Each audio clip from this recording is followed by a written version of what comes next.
Bonjour, aujourd'hui c'est le 21 avril et c'est notre dernier jour de marche et nous allons donc arriver à Bilbao. Nous allons peut-être voir le Guggenheim, visiter un tout petit peu la ville avant de prendre un bus et de rentrer en France. Toute bonne chose prend une fin. Et nous aurons fait pas mal de kilomètres entre la frontière française et Bilbao. Et donc, en ce jour où nous arrivons à Bilbao, nous allons donc méditer sur l'importance de marcher selon l'amour de Dieu. Et donc, notre texte de base, c'est Philippiens 3, 16, qui dit que au point où nous sommes arrivés, marchons d'un même pas. Et nous trouvons donc ce texte un verbe qui veut dire marcher selon une certaine règle, la même règle. Donc, les soldats ont dans leur tête la même règle et dans leurs pieds aussi, ils vont marcher de la même manière. Romains chapitre 5, verset 5, « Or, cette espérance ne trompe pas parce que l'amour de Dieu est déversé dans notre cœur par le Saint-Esprit qui nous a été donné. Nous avons une espérance de pouvoir marcher dans la justice de Dieu parce que l'amour de Dieu a été déversé dans notre cœur. » Donc, agapé, c'est un cadeau du Saint-Esprit. C'est-à-dire que c'est pas l'amour, votre amour, ni l'amour de votre maman, de votre père, de vos ancêtres, de votre meilleur ami. Non, c'est l'amour de Dieu. Cet amour ne vient pas de vous, il vient de Dieu. C'est le Saint-Esprit qui vous l'a donné à la nouvelle naissance. Colossiens chapitre 1, 10 à 11 dit « Pour marcher d'une manière digne du Seigneur et lui être entièrement agréable, portant des fruits en toutes sortes de bonnes œuvres et croissant par la connaissance de Dieu, fortifié à tous égards par sa puissance glorieuse, en sorte que vous soyez toujours et avec joie, persévérant et patient. » Ça, c'est une prière de Paul qui est comparée à la prière qu'il fait aussi pour les Éphésiens dans le chapitre 1, 15 à 21.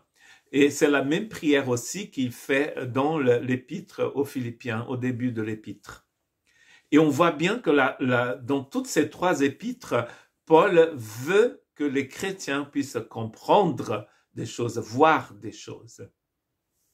Et ici, il veut que ces personnes, par la connaissance de Dieu, puissent apprendre à marcher d'une manière digne du Seigneur. Cette manière digne du Seigneur, c'est de marcher dans l'amour du Seigneur.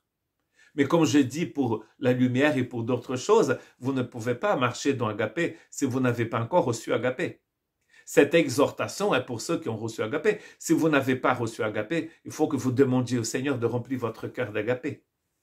Éphésiens chapitre 5, verset 2, « Et marchez dans l'amour, et marchez dans l'Agapé, à l'exemple du Christ. » Donc Christ marche toujours dans l'amour, il a toujours marché dans l'amour. Nous avons vu dans notre première méditation, le jour où nous avons traversé la frontière et commencé à marcher à Irun, nous avons vu une chose très importante, c'est que nous devons marcher dans la justice de Dieu. Or, quand on marche dans l'amour du Christ, nous marchons dans la justice de Dieu. Christ qui nous a aimés et qui s'est livré lui-même à Dieu pour nous comme une offrande et un sacrifice de bonne odeur. Donc nous marchons, c'est lui qui s'est offert pour nous. Et dans 1 Jean 2, 6, c'est écrit, c'est lui qui dit qu'il demeure en lui doit marcher aussi comme il a marché lui-même. Donc si vous demeurez en Christ, vous devez marcher comme Christ. Le Christ vous donne la force, vous donne tout ce qu'il faut pour que vous puissiez marcher. Pour faire ce chemin que nous allons donc finir ce 21 avril à Bilbao, pour faire cela, nous avons dû bien sûr nous entraîner un peu. On ne peut pas faire une semaine de marche comme ça. Tiens, je veux marcher demain. Non. Alors, les gens qui essayent de faire ça, ils se font beaucoup de mal. Et là, c'est pareil. Celui qui demeure marche. Quand on est attaché au Christ, on marche dans l'amour. Et mon dernier texte, c'est justement ce texte qui dit qu'il faut demeurer dans Jean 15, verset 4. « Demeurez en moi et je demeurerai en vous, comme le sarment ne peut de lui-même porter du fruit s'il ne demeure attaché au cep. Ainsi, vous ne pouvez non plus si vous ne demeurez en moi. Vous ne pouvez pas produire l'agapé si vous ne demeurez pas en Christ. Christ en vous produit l'agapé. Et vous allez aimer même vos ennemis, comme Jésus dit qu'il faut aimer les ennemis. Mais sans agapé, vous ne pouvez pas aimer les ennemis. Vous ne pouvez pas prier pour ceux qui disent du mal de vous. Vous ne pouvez pas bénir ceux qui vous maltraitent. Ça, c'est l'économie divine. Ça, c'est le langage du Christ. Je vous encourage à apprendre à marcher selon le Saint-Esprit. Je vous encourage à demander au Seigneur de vous aider à marcher selon le Saint-Esprit.